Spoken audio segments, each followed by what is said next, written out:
Hey, what's up, guys? It's Russo and Jordy with Backdoor Fantasy Sports, and we've got another Prize Picks video for you. We're going to be talking about the NBA slate on January 2nd, Tuesday, Taco Tuesday, but no tacos on the board yet, obviously. But we have a pretty exciting board. They gave us a decent amount at first look, and we've got some fun matchups. Again, just a 6-game slate, but we're going to have some fun with it, and hopefully we get some good tacos tomorrow. Before we get into our plays, though, if you've never tried Prize Picks, use our promo code at the bottom of the screen, and they'll double your first deposit up to $100. They're going to match whatever you put on, so if you do deposit the full 100, you'll get 200 to play with. And if you're new to our channel, make sure you subscribe and hit the notification bell. We run our late night show like you're watching right now. We also run a daytime show that we just call the Daily Show. We're trying to get it on earlier and earlier, but it's usually no later than 2 p.m. Eastern time. Sometimes it just depends on what's on the board. And so just make sure you're subscribed, because these plays get bumped all the time. I can't tell you how many videos we've put out where 30 minutes after we're getting it all in the comments, like play was removed, play was bumped. So make sure you got those notifications on so you can jump on these right away if you like what we're getting into. And if you guys don't mind doing us a favor and liking the video, it's been awesome. You're really helping us grow the channel. It's been really just pushing us up into that algorithm. So if you appreciate what we're doing, if you don't mind just liking it, it's a huge help to us, guys. That's all we need from you to help us grow this thing. So, all right, we're going to do our recap real fast. This was a heartbreaker. So close. But still feeling positive, though, because we're trying to get a dial on these rotations now post NBA Cup. It's been a little bit tricky, but this is a step in the right direction. I took Donovan Mitchell over 11.5 rebounds and assists. He went for 14. He cashed that pretty early. And then my heartbreaker was Jalen Duren. I took him for over 25.5 points and rebounds. And this was not his fault. It was his fault in the sense that he got into foul trouble. But, I've talked a lot about Monty Williams. He's the coach of my sons for a little while, took us to the finals, and literally sat Devin Booker in a finals game when Devin was just like having some trouble finding his rhythm. He wasn't shooting great. He just left him out for like the whole fourth quarter in the finals game. We ended up losing that series. So I'm a little bitter towards Monty already over stuff like that. But yeah, like he took Jalen Duren out. They were down by 4 at the half. They were keeping it close with Duren in, and he benches Duren after he gets his 4th foul, and leaves him out forever. And the Rockets ended up going up by like 26. He finally puts Duren back in the game, and they end up starting to cut into it a little bit. But the game was probably over by that point. But they were cutting back into it, but into that lead. And then Duren got one more foul. But I mean, he was sitting at 23 forever. So I'll stop my rant about that. I hate you, Monty. But like 25 is what he missed. He needed a half a point. So he needed 1 board, 1 point, anything. And Monty just wouldn't give it to us. So close call, but yeah, that one hurts a little bit. That's as close to a hook as you can get. And Jordan, you can get into your hook and your your cash. Malik Beasley, he did exactly what I wanted him to do, man. He came in and shot a bunch of threes in cash and did his little thug shake and shake all night. Thug shake. We got to see 4 of them. Yeah, he hit 4 threes, so he had 12 points. He did exactly what we wanted him to do in that game, so it was perfect. And Jared Allen, man, I'm really bitter towards Jared Allen tonight. He had every opportunity under the sun to get this done. He just literally just was so lazy tonight. He ended with 11. We took him over 11.5 rebounds, and he hooked us at 11. And like, I'm not even kidding you. We both watched this game, and we were just like, dude, like, what is he even doing? Like, I said in last night's video that Jakob Poeltl was not going to be able to bully him, and he did exactly that. Like, he boxed him out and just went full Kyle Lowry on him. So did LeVert. Yeah, dude. LeVert was bullying him out of some boards, dude. LeVert had his pro out tonight, and he was like cosplaying as Jared Allen, and he just got it done. But yeah, we 0.5 on 2 of those picks. These should have hit, and I don't have as good as a thing to go off of as Monty just being an idiot, but Jared Allen just sucked tonight, and that's what it comes down to. I mean, he played like almost 40 minutes, so there's no excuse for him. He should have got this done, but you can't predict all these things, man. It was juiced to go under, but if you're telling me you would have taken this under knowing it would have went like this close, you're crazy. So Yeah, I was all over that too. Yeah. I still have to check my DraftKings because I took him at center. So I was like, man, I had taken another slip where I took his fantasy score and he missed his fantasy score by 0.2. I was like, bro. So I'm pretty pissed at Jared Allen tonight. Yeah. Well, let's get into these plays because that was that it sucked to lose that way, but I feel good. I feel the momentum coming. I feel I'm ready to keep dialing in here. So let's get into these plays. All right, so for my first play, I'm going to be taking a rebounds prop, and I like Tobias Harris to go over 5.5. Feeling good about this play against Chicago. We do have Embiid potentially coming back. We'll go over that in just a minute, but I'm going to be taking Tobias Harris for more than 5.5 rebounds. Let's take a look at this over under. We got a 224 over under. Embiid must be coming back because this is at a 10.5 favorite to the 76ers. So that looks like that's tapped in for Embiid to be back. But if Vucevic is still out, I think it'll be fun watching that battle between Drummond and Embiid. Maybe we have a big night from Drummond again. It'll be fun to watch. But I'm going to be taking this at first look for him to go over this. All right, so if we look at what Tobias has done over his last 5 games, he's gone over this 80% of the time. And Embiid, let's double check and just confirm. Yeah, so Embiid is not on the injury report at all, so he should be back. With Embiid in, he's done this at a little bit less of a clip. I believe he's done it 5 out of his last 10 games with Embiid in. But if we look at this matchup for power forwards, Chicago is like just about last or 30th in rebounds allowed to power forwards. So I do like this. I like this play still, just because it's so low. And with the amount of minutes he's been averaging, 36 minutes, I'm willing to take this at first look.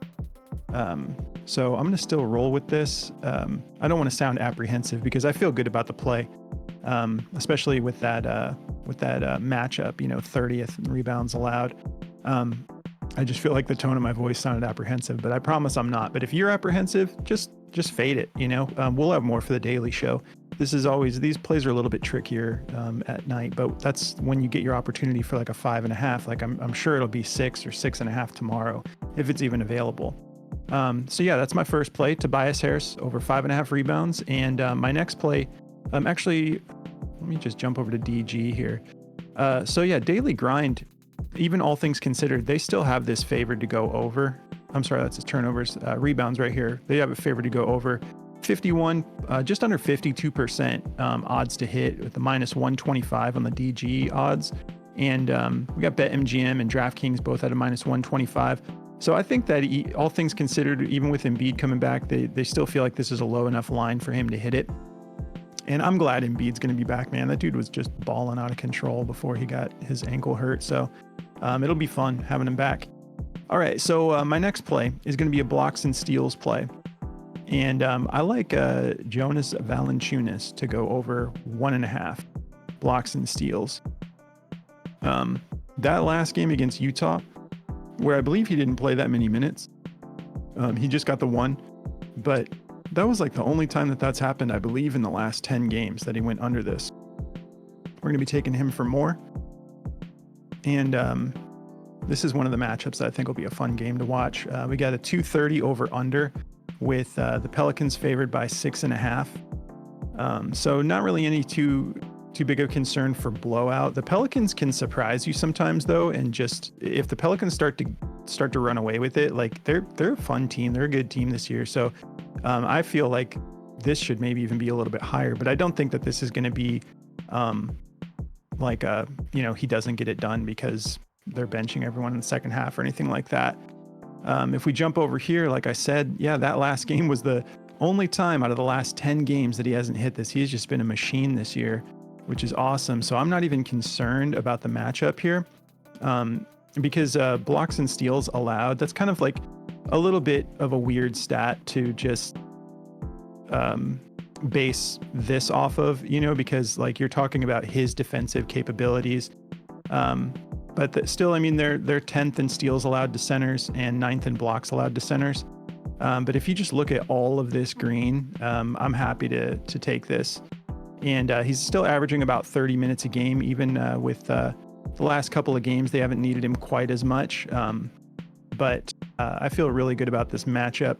If we hop over to Daily Grind for this one, it's their top play they have for him. They have it at over 53% odds to hit. And their DG has these odds at a -137. We got DraftKings at -130, BetMGM at -135. So I like this play a lot. I think this is going to be a fun matchup, and I'm going to be rolling with him for more than 1.5 blocks and steals. So these are the two I'm rolling with to get us started at first look. What do you got for us, Jordy? Yeah, so to get me into my here, man, I'm going to be going with a rebounds prop to start here, and I'm going to be going with Nick Claxton in this game against the Pelicans.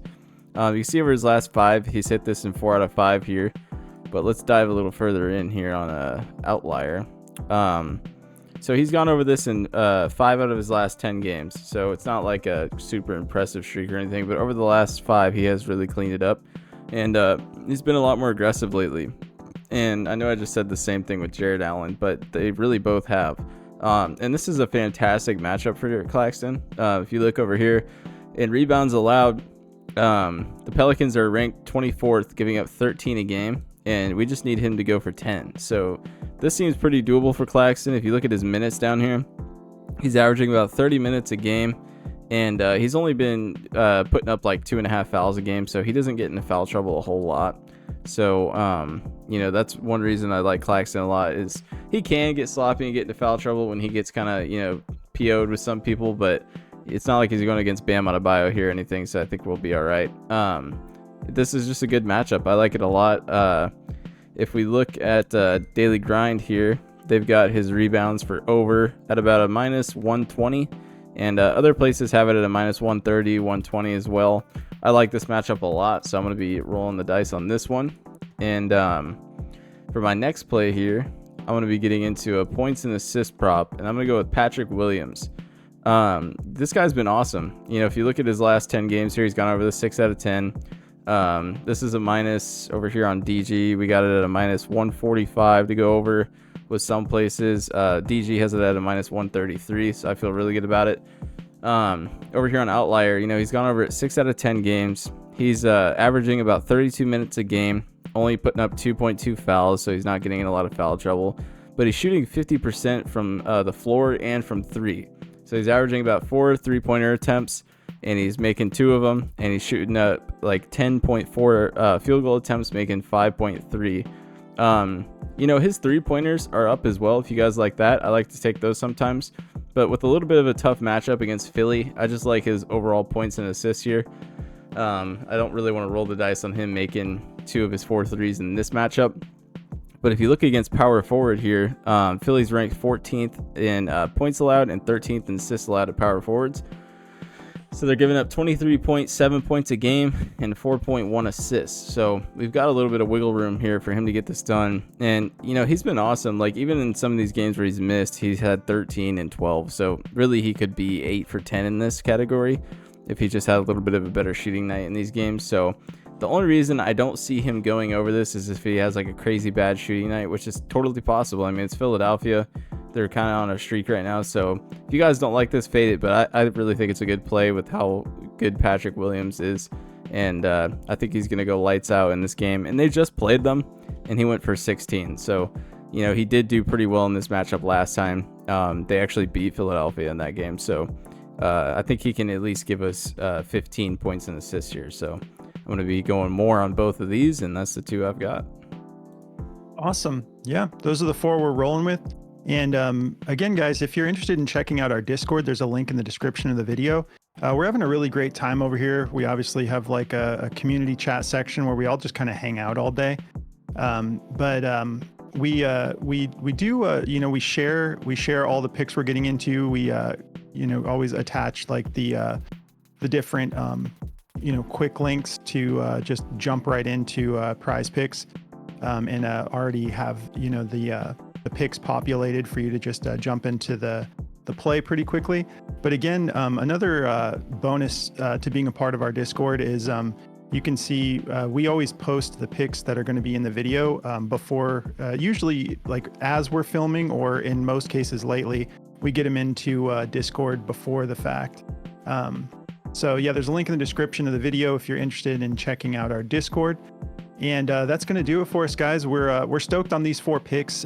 Can't wait for the daily show because there's some fun matchups. It's going to be exciting getting into that tomorrow. It was a bummer today. Like Prize Picks like never gave any fantasy score props out. That kind of bummed me out because I like playing those for basketball.